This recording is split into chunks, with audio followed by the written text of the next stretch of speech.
Good morning, good afternoon, and good evening, wherever you are.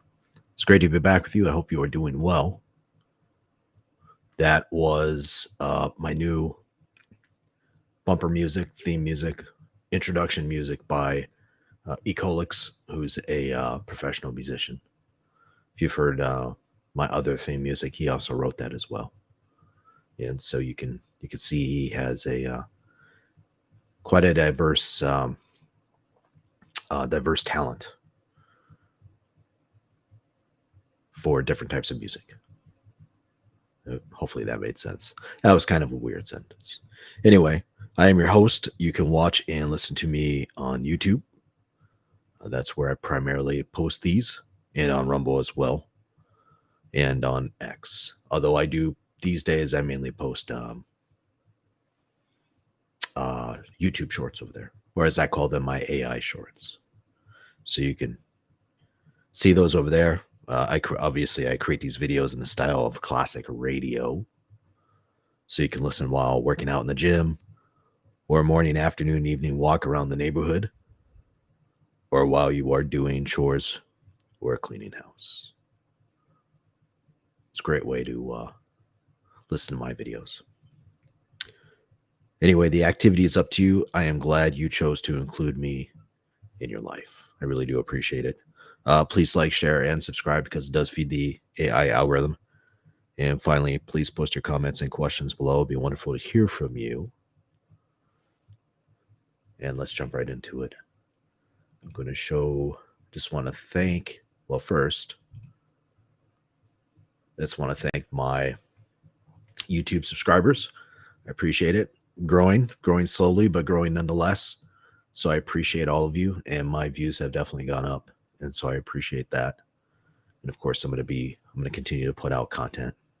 Right now, talking a lot about AI in restaurants. That's what we're going to talk about tonight.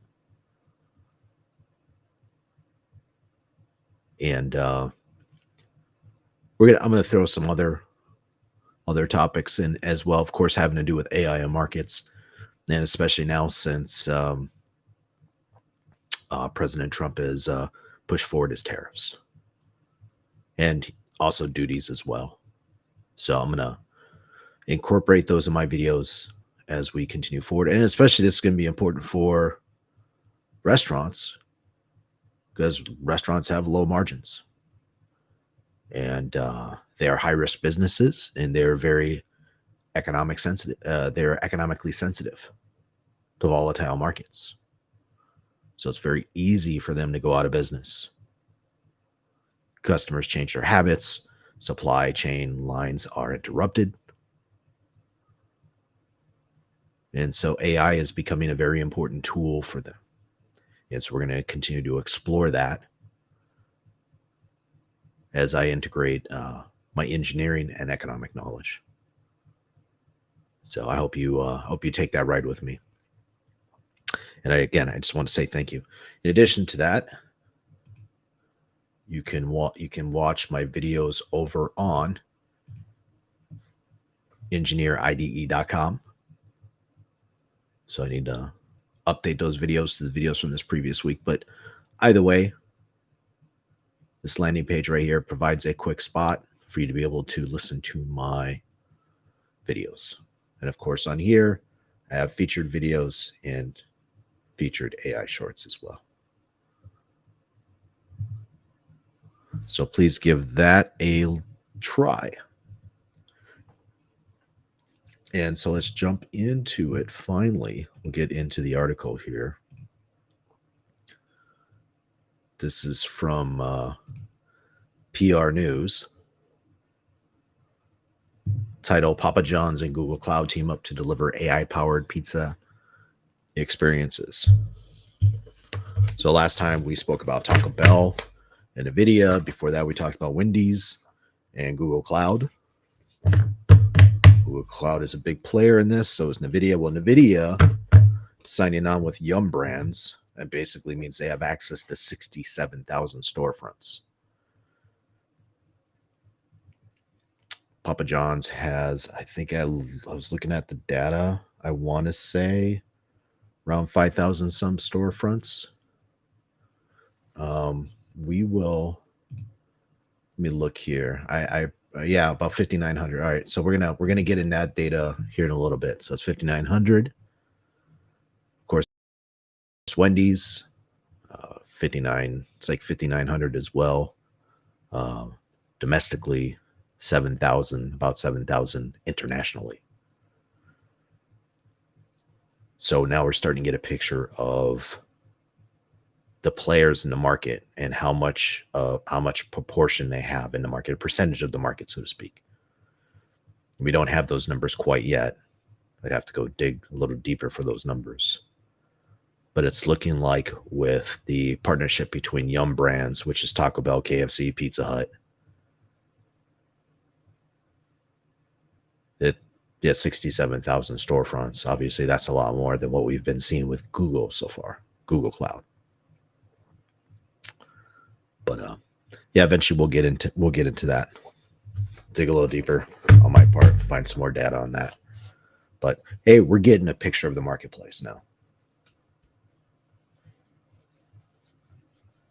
And again, as I said before, when I first started this with my McDonald's episode way back last year, I was talking about how franchisees are going to play a role in this, in the adoption of AI. So we might also get that into that. We might also include that later on in the episode, in this episode. I don't have it in my notes, but if it comes up, I'll deploy that information as well. And so anyway, this is from April 3rd, so just a couple days ago.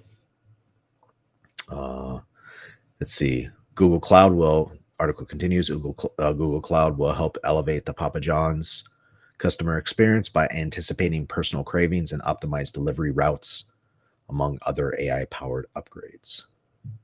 And we will get into the fact that Papa John's has a different business plan. Not, excuse me, well, they obviously have a different business plan, but different business model, a different business emphasis from, sorry, I had to move my mic there. You might hear that. Apologize for that. Different business model, different business emphasis than what Wendy's has, McDonald's, Taco Bell. Maybe not so different from Pizza Hut. So maybe those would be comparable or comparable. Anyway, let's continue here. This is Atlanta, from Atlanta and Sunnyvale, California.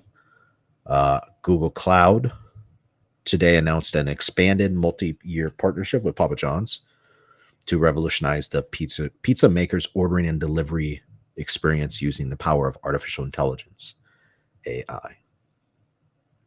Through the partnership, Papa John's has created an innovation team named PJX that will leverage Google Cloud's AI, data analytics, and machine learning capabilities to provide a more frictionless and consistent experience for customers, both inside its restaurant and throughout its digital channels. So immediately we see Papa John's is creating an innovation team, i.e. Papa John's is creating new jobs. Now, this is from my notes, I wrote that earlier.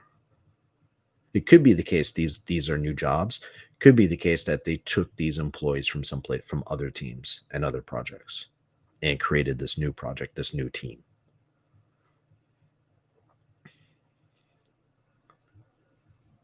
That's possible.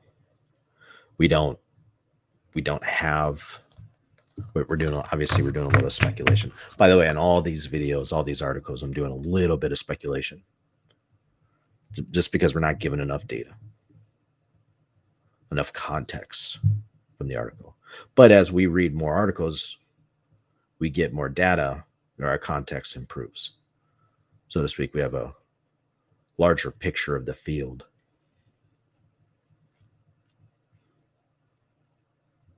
And of course, these jobs aren't going to be temporary unless the program doesn't work. And I suspect, in my experience,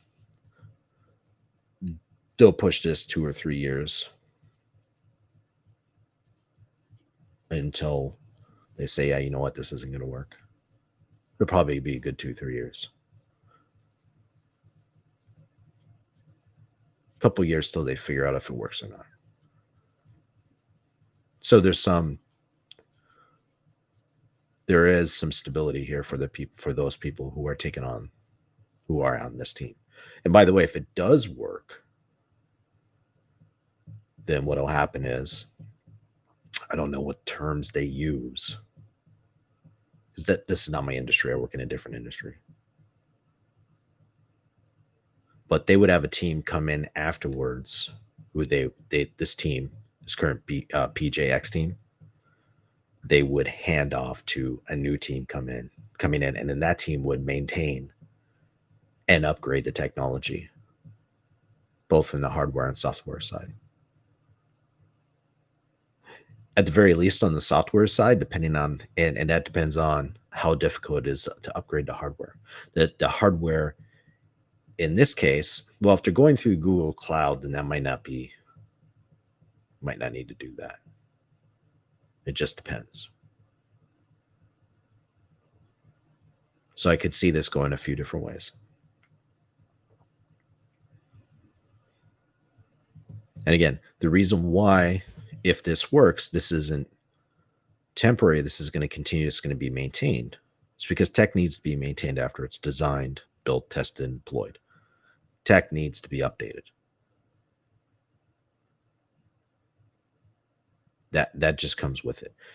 And the maintenance part of the software process, software development process, software engineering process, whatever you want to call it, that's the most expensive, actually. Because if this goes on for years, well, they got to maintain it for years. But it's worth it if they're making money, when they're saving money. Right? Because this is building and integrating technology is an investment for Papa John's. Right. Now let's continue here. Through its partnership with Google Cloud, Papa John's expects to drive success through increased order frequency, higher value orders, reduced customer service costs, improved customer satisfaction. Remember, customer satisfaction, that term popped up with McDonald's, popped up with Wendy's, popped up previously with Taco Bell and KFC and Pizza Hut. So it's customer satisfaction no matter what in this industry. And ultimately, more joyful pizza experiences. Right. I mean, that's why people go to Papa John's, because they enjoy the pizza. And they don't want to deal with they don't want to deal with mistakes. They don't want to deal with nonsense. They want to go there. That's a part of the experience, right? That's going to make the pizza more enjoyable. Let's see. Oh, and another thing. Well, I think I already talked about this. They both, Papa John's and Taco Bell, they both have distinct business models, right? They cater, in the case of Papa John's, they cater to different, they cater to different market segments and consumer preferences. For example, Papa John's focuses on delivering high quality pizza with a strong emphasis on fresh ingredients and customer satisfaction. I pulled that directly from their site. In contrast, Taco Bell's business model was centered around quick service. We talked about that with respect to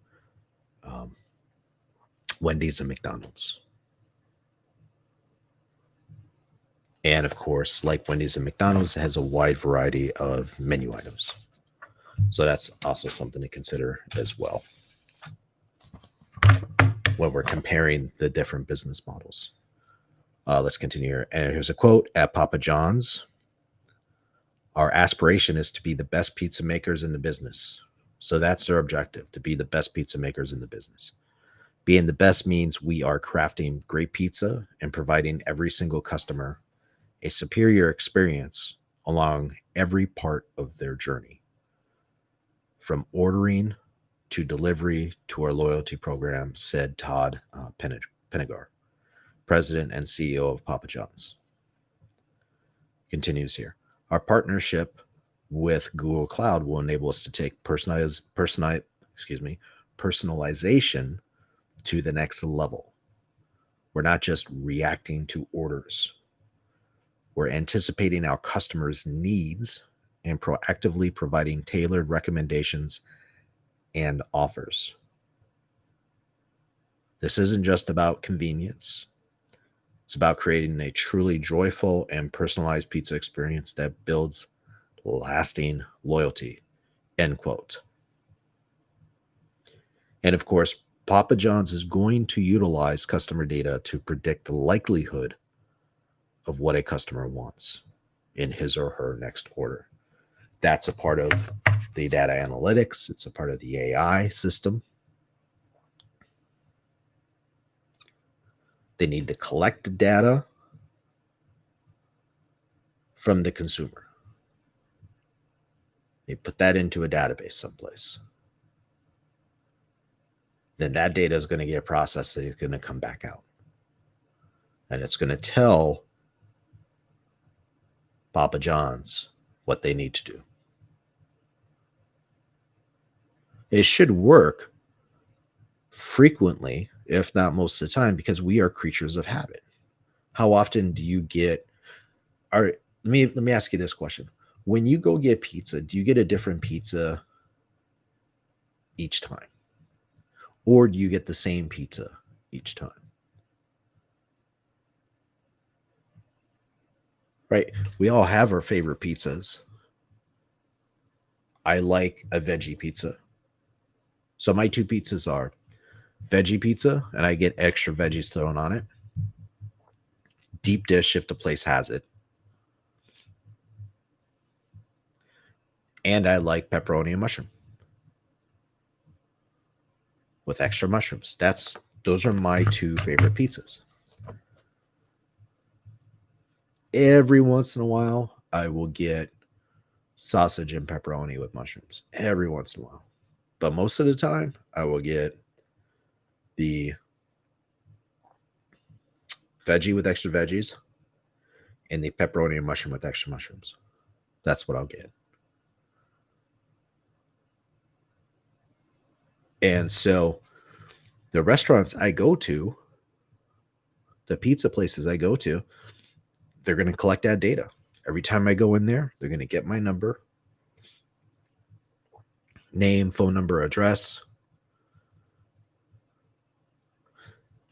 the type of pizza I get,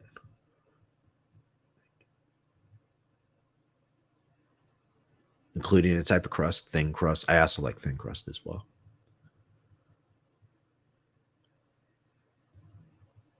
They're going to be able to say, hey,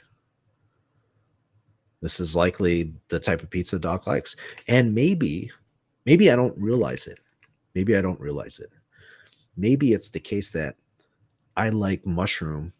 Well, I like veggie pizzas with extra veggies during a certain time of year. And maybe I like pepperoni and mushrooms with extra mushrooms a certain time of year. Well, my data is going to tell them that.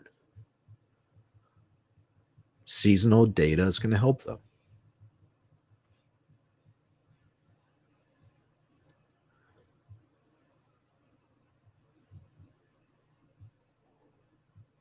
It's going to improve the experience. Yeah, especially if I'm trying to, like, let's say, order online. Or if I call them up and they have me on the screen to say, hey, you last time our system is telling us that you got deep dish with veggies and extra veggies. Would you like the same thing this time? Yeah, I would. Thank you for that. See, it works. It worked that time. Yeah, as long as it works most of the time, the vast majority of the time, then that'll improve the customer experience. It'll also improve the employee experience. And that's what I've been getting at in the last few episodes when I've been talking about this topic. It's little things like that. Because to us, it's going to seem really considerate. Like, oh, wow, you got that. Thank you for that. Because it saves you and I brain power. Like if you've ever read Thinking Fast and Slow by Daniel Kahneman, he gets into that. I give you, for example, I think about a lot of things. I think a lot about a lot of technical things. A lot of things that would cause most people pain, mentally. But I don't want to think about that stuff when I'm ordering a pizza. I'd rather be able to walk into a place and they're like, "Hey, we know you like this type of pizza. Do you want this time?" Yes, I do. I don't want to think about it. That is most places I go. It's just like I don't really want to think about it because I'm thinking about all these other things. It's going to alleviate that for me. I wear the same jeans. Well, I have 3 of the same brand jeans, and I have the same sweatshirts that have my uh, employer's name and logo on it. I wear that to work every day. Every single day, I wear the same thing. I do not deviate because I don't have to think about it. Jeans, boots, sweatshirt. That's it. During the summer, jeans, boots, t-shirts. I have the same t-shirts I wear. So if they could get this to work, which I think they can, boy, that's going to make things a lot better for everyone. Let's continue here. The article, as Papa John's works to revolutionize the pizza industry through a commitment to unwavering quality. There's that word again, quality. We heard that in previous episodes. And a seamless customer experience. There we go. That's keywords. Unwavering quality and customer experience. Excuse me. PJX, this is this new team, will focus on using Google Cloud's AI to improve customer, drive advanced personalization, and build proactive experiences from click to crust. Right. Right. So you're online. Like I've tried ordering pizzas from Domino's. That's annoying. I hate ordering pizza online.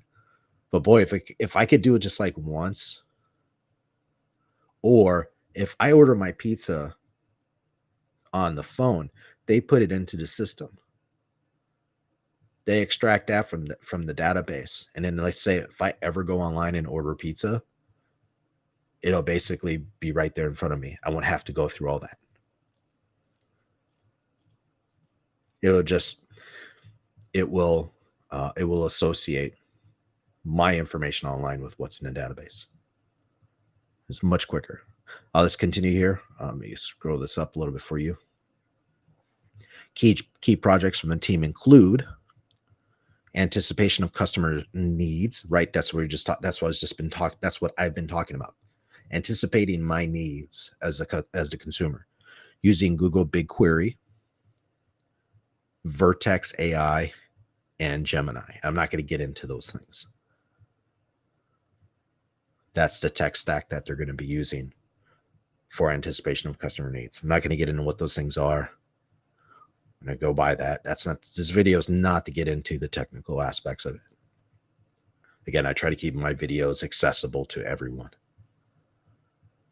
Let's continue here. Papa John's will proactively suggest orders through push notifications or email based on learned customer preferences and anticipated needs for upcoming occasions like birthdays or sporting events. Yeah, they may figure out what kind of pizza I like for my birthday between the 2 different pizza types I like. Veggie with extra veggies, pepperoni, mushrooms with extra mushrooms. I may have a type of pizza I specifically like to eat on my birthday if I decide to go with pizza for my birthday. Let's continue here. Let's see if we scroll this down. Hyper-personalized loyalty experiences. By applying Google's generative AI, Gen AI models against its data, Papa John's can help optimize loyalty program rewards and benefits. In addition, the pizza maker will be equipped with real-time personalization that dynamically adjusts the website and app experience for users. That's what I've been waiting for. That's what I was talking about earlier. I don't order often online. Now all of a sudden I want to order online. It's dynamic. It's adaptive for what I want. So I told you, I don't like ordering, like, let's say Domino's. I like Domino's thin crust. God, I don't want to go online and order it. I just call them. I'm a weirdo. I'm one of those weird people that calls. So their their process for ordering a pizza, I really hate it. But if it's adaptive, dynamic, and it's based off of my personal experience, that would be an improvement. Let's continue here, such as presenting unique discount codes or advertisements based on previous orders, there you go, previous orders, customer preferences, location, and more. Thank you. That's what I'm looking for. By the way, you let me know what pizza you like. This is a great time for me to shamelessly promote my channel. You saw in the introduction, besides the new music, I had a QR code set up. So if you'd like to support the channel, would very much appreciate it. Those funds will just go into supporting those purchase supplies for what I do here. And by supplies, AI memberships for doing my research.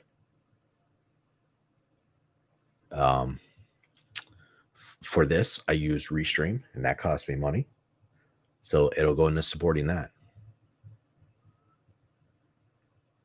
Again, I'm going to pay for it, and I'm going to do this anyways. But, your support would go a long way in helping alleviate that cost, and I would really appreciate it. And it is for buy me a coffee. But I mean, if you legitimately say, hey, Doc, I'm giving you $5. I want you to go get a coffee. I will go buy a coffee. So you tell me what you want me to do with the funds. Let's see. And of course, regarding the pizzas, you tell me if this would improve your experience with pizza. Go ahead, comment below, or if you have a question or something like that, I'd love to hear from you. Like, share, and subscribe. It does feed the AI algorithm. It really does. It helps the channel. So I would appreciate that. Let's continue here. Predictive ordering and personalized marketing. Using Google Cloud's AI, Papa John's will be able to predict customer ordering patterns to provide relevant promotions and ordering shortcuts. Thank you. See, that's what I mean. That's what I mean. Shortcuts. You already know what kind of pizza I like. Hey, Doc, we noticed you like, again, back to my examples before pizza. We noticed you like vegetarian pizza with extra veggies, and you like pepperoni and mushrooms with extra mushrooms. Which one do you want, pal?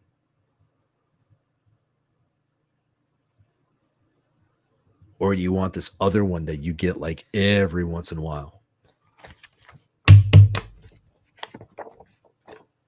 Works for me. Let's continue here. This also includes AI-driven marketing campaigns that can deliver personalized offers, like, for example, on a birthday, and timing based on preferences. Very cool. Let's continue here.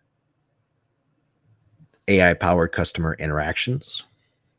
Papa John's plans to build an AI-powered chatbot that can handle common customer inquiries, seamlessly escalating complex issues to live agents. Again, what did we see? What did we see with was it Wendy's? Wendy's using Google Cloud. Non-assisted got 86% of the orders correct. Assisted got 99% of the orders correct. Now, we don't get data here to tell us what these percentages are, or if they've even tested this. But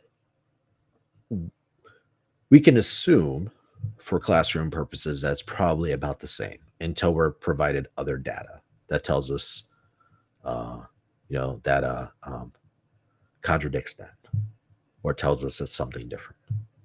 I think we're okay with doing that. We just have to know that it's possible and it might not be that.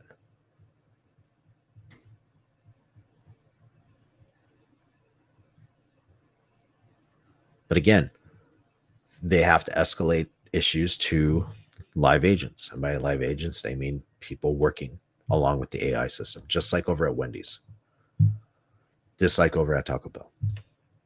Right? That's not going to change. Again, the reason why that doesn't change is because AI is a probability machine. It's based off of probabilities. It's not going to get everything correct 100% of the time. That is not the mathematics that exist underneath the programming.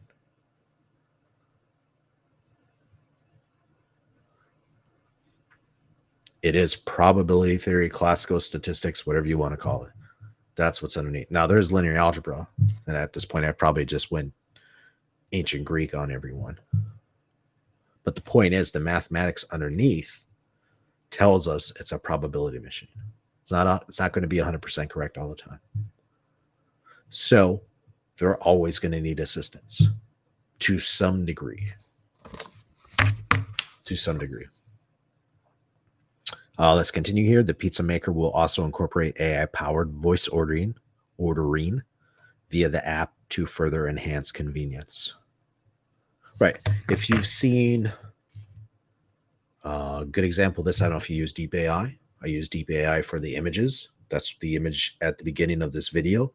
That was Deep AI generated. Now, the text prompt for that image, I created that on Grok. So I've kind of developed my workflow basically includes now developing the prompt in Grok, and then I take that prompt over to Deep AI, and I process the prompt there, and then that gives me the image. So the vast majority, I would say all the images that I've used, well, the vast majority of them, I think I've used one image from Grok. Yes. I've used one image from Grok. The rest of them have all been Deep AI images. My next couple of episodes after this, Deep AI. But the point is I use the different AIs together in my process. And with the Deep AI, it provides a voice feature where I can actually talk to it. Now, that's not through the free service, that's through paying. Because I have a membership there. Again, if you support the channel, the funds go towards Deep AI, ChatGPT, Restream, Canva, my X account, because I use Grok for images, for text prompts, and research. And by the way, when I do research, I will use ChatGPT, Grok, sometimes Brave Leo, but I use Perplexity, although I use the free Perplexity. And I will compare information to one another. And if something's off, that's when I will go ahead and I will do some additional research. Plus, they provide sources. Now, other people have said that sources are wrong sometimes. I haven't run into that yet. I have run into incorrect information, but the sources have all been correct, at least up till now. Knock on wood. Let's continue here. Optimized restaurant operations. Papa John's will transition to a Google Cloud-based point-of-sale system that lays the foundation for AI-driven dispatching, route optimization, like Google Maps. I'm assuming that's what they're going to use. And intelligent automation of key restaurant processes. I bet their drivers are probably already using Google Maps. So, Papa John's will integrate Google AI into at least two parts of the business from what we've read so far. The customer interface, we've talked about that, ordering pizzas, my annoyance with, let's say, Domino's. In this case, I've never ordered through Papa John's website. And, of course, their operations that they just talked about. Of course, Google I'm assuming, will take care of the back end. This is going to be similar to, let's say, an AWS system, Amazon Web Services. So their engineers at Papa John's will be doing everything on a computer. They'll build out all the interfaces. They'll get all the resources, which will be in software form, software infrastructure from Google Cloud. And they will deploy those resources onto Google Cloud. So they won't need a lot of hardware, if any, besides their actual computers. And by the way, their computer systems, their point of sale systems, stuff like that. By the way, Netflix uses AWS, Amazon Web Services. So they deploy all their resources through AWS. Netflix doesn't have servers. They use AWS. They have all the servers. And so that saves them cash. It would cost a lot of money. Hardware is always more expensive than software. As a rule of thumb. Let's continue here. Throughout its history, Papa John's has been at the forefront of technology innovation, and its innovation team understands that AI has the power to transform the customer experience into something truly special, said Matt Reiner, President Global Revenue, Google Cloud. We'll continue to quote here. Google Cloud's portfolio of data, analytics, and AI capabilities is helping Papa John's deliver proactive, hyper-personalized service that goes above and beyond for its customers, building relationships that will keep customers coming back for more. Correct.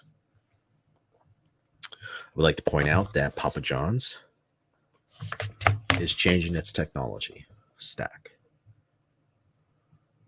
What do I mean by that? I mean, it is going through the process of integrating new technology into its business structure. Now, this is going to take a lot of time and testing on their part.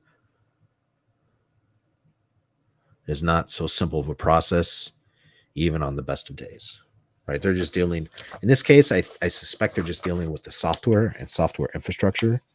Even that's a process. That's a difficult process to integrate all that. I could tell you with hardware, integrating software into hardware, that's a challenging feat. So this is going to take time to build this out. And they're going to get some things wrong. This isn't just plug and chug, building blocks, Lincoln Logs, Legos, stuff like that. This is more complex. It's not the stuff that we hear about it. The stuff I'm talking about is obviously not the stuff that's stuff we've read so far in any article I've done or I've read. No article that I've talked about on my station has even mentioned anything like that, with the exception of was it Taco Bell CEO said there's gonna be a lot of testing going on.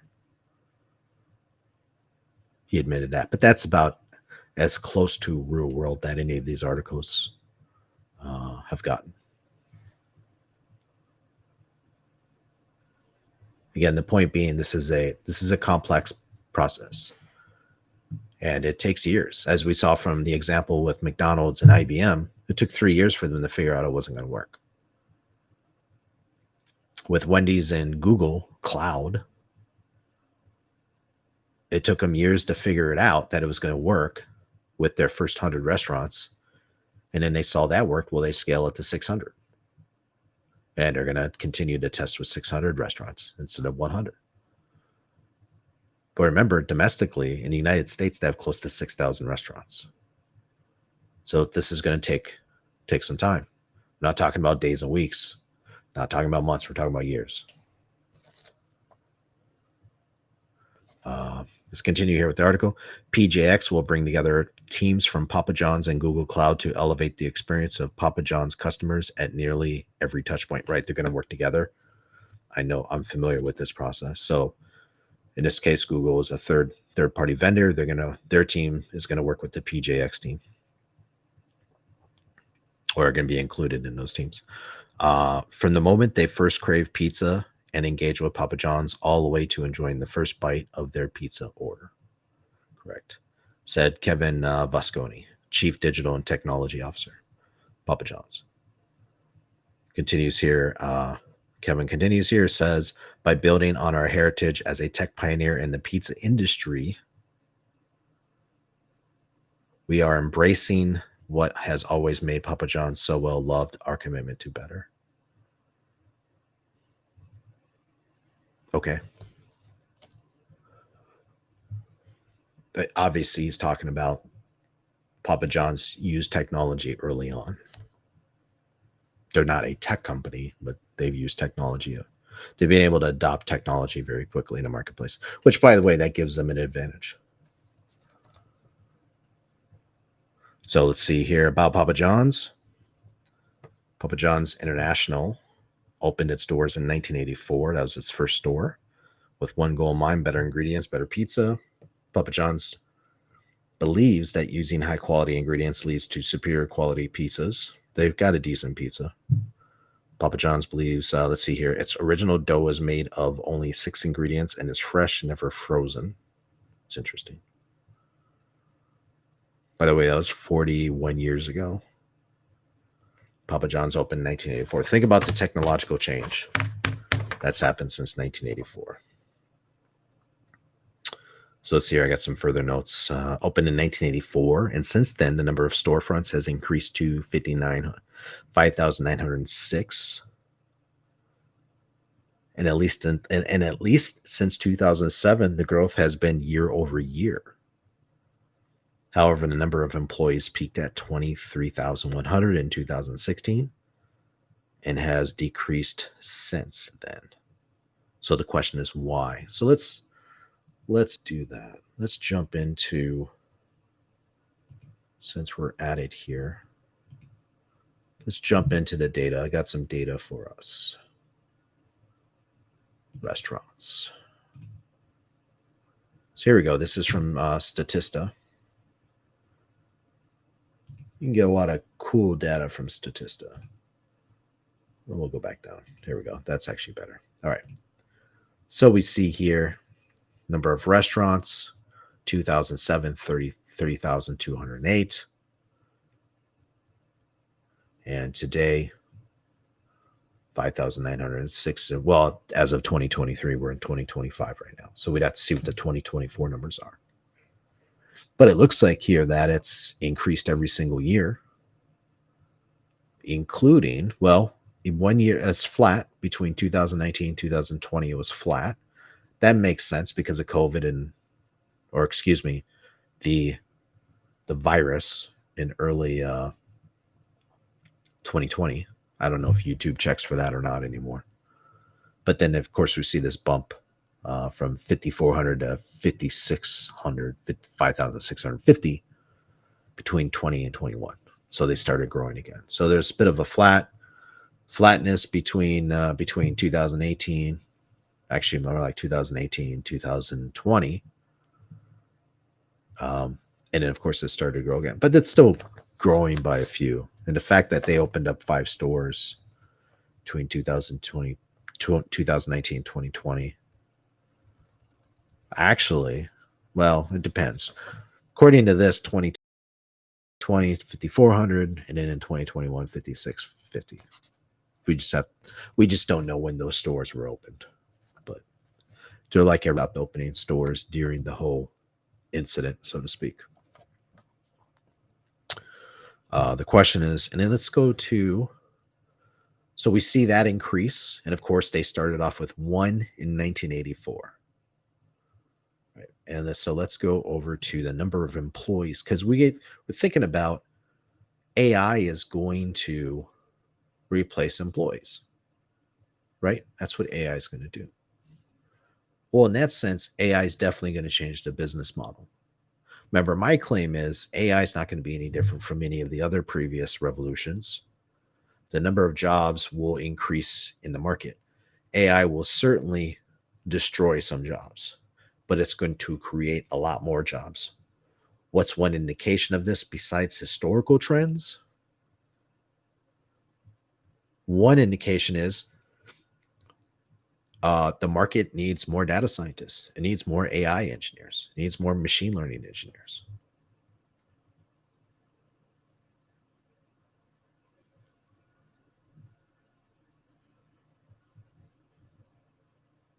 This is what I read in my books I use for AI and ML, machine learning. So books that I read, they're more technical books, not the philosophical books. And of course, these programs are being created at universities because universities see these are technical fields, and universities see that there's a demand out in the market for that skill set. So let's get to the employees. Why might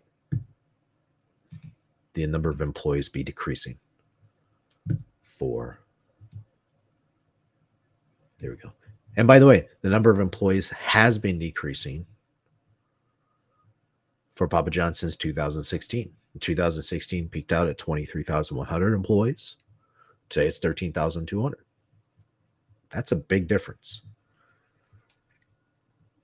And at the same time, the number of stores has increased.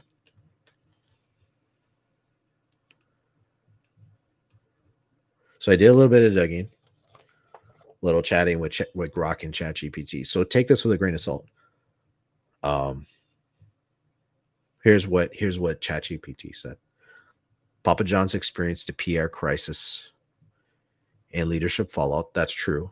I think there was a thing with the original CEO and founder that happened a few years ago. So that was a part of it. Another part of it is franchisee struggles and reduced sales. So I don't have that data. I probably should have pulled up that data too. See if the sales have actually decreased. A shift towards franchise heavy models. So I guess this is coming up. Remember I said before, franchise businesses are going to be providing an opportunity to be able to test out AI. So if you're a regular mom and pop store, you're not a franchise, you're going to miss out on that as a restaurant. But if you purchase a franchise, now you get to take advantage of that. And I believe that's at no cost to you. Now I do know somebody who owns not just one franchise, but owns about a half dozen franchises. So I'd have to talk to her and see if that's actually the case. I think it's the case. That's my suspicion, is that the corporation would cover that cost. And in exchange, they'd be able to use the franchise as a test environment. I think that's the case. And she's a fascinating person, and I would eventually like to start interviewing people. Right? She'd be an interesting person to interview because she's a franchise business owner, and she might have some insight into the current franchises she owns and maybe how AI is playing in her market.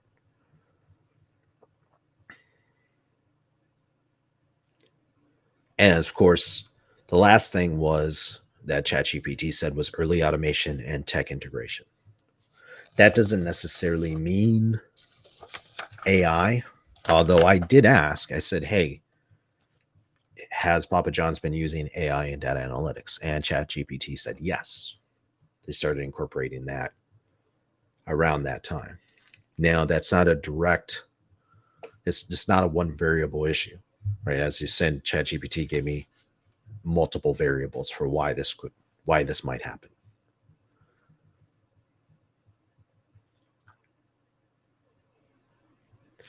I'm not saying that AI is going to not destroy business jobs. I said that just a couple of minutes ago. AI will destroy jobs. My claim is that AI is going to optimize the systems. So, in the case of Papa John's, maybe they're going leaner. They're leaning out. Clearly, they're leaning out because that's what the data has said. But the number of stores has increased, or the number of franchises has increased. So they're leaner. They're relying more on technology. These people are going to go find jobs someplace else in the marketplace. I will say this, though. learning AI is going to be important. Now, you don't have to learn how to build an AI system from scratch. You don't have to do that. But learning how to utilize AI like you utilize a computer, I think that's going to become important. That's going to be an important skill. I know I've started utilizing AI in my work environment, not building models, although that's coming soon. I'm going to start building models to help my workflow soon. But right now, I'm using the interface of AI. And I'm using it to help me with different, different job responsibilities that I have right now. And so I'm learning how to incorporate that. And I'm the only person, as far as I can tell, I'm the only person that's doing that on my team who's utilizing AI like that. Is AI going to take my job? No. No, not even close. It's going to take the job of my fellow employees? No, not even close. The company will continue to grow. A lot of companies are going to continue to grow. What I'm saying is people are going to have to learn how to interact with it because it's going to become a part of how we do business. Some companies will lean out, some companies will become larger. But people are still going to have to learn technology. I envision AI will very much be, now this isn't exactly correct, but it'd be very much like using a computer. People will have to learn how to use AI like they learn how to use a computer. And there might be a bit of a learning curve at the beginning, but people will have to figure that out or learn how to do it. I know for veterans at unemployment offices and universities, they have computer skills courses for veterans that are veteran only. And so, in addition to learning computer skills, veterans will have to learn how to utilize AI prompts. So that'll become important. By the way, when I talked about the QR codes and supporting this channel, I'm using AIs. I'm using multiple AIs. AIs have now become a part of my workflow for these videos. And of course, every time I do it, I get better at it. I figure more things out. I figure out what works. I figure out what doesn't. How to ask it prompts, stuff like that. And that just takes time to learn how to do it. But anyway, like I said, we're going to further dive into this topic. I'll also bring in other topics as well. There was an interesting YouTube video I saw of a fellow YouTuber, somebody I know from X, who's talking about tariffs and tariffs in the marketplace regarding real estate. And they got me thinking about what I've been talking about here is AI integrated into restaurants. And so going forward, at least for the next few videos until this trade war is over, I'm going to be incorporating tariffs into this because tariffs and duties are going to play a role.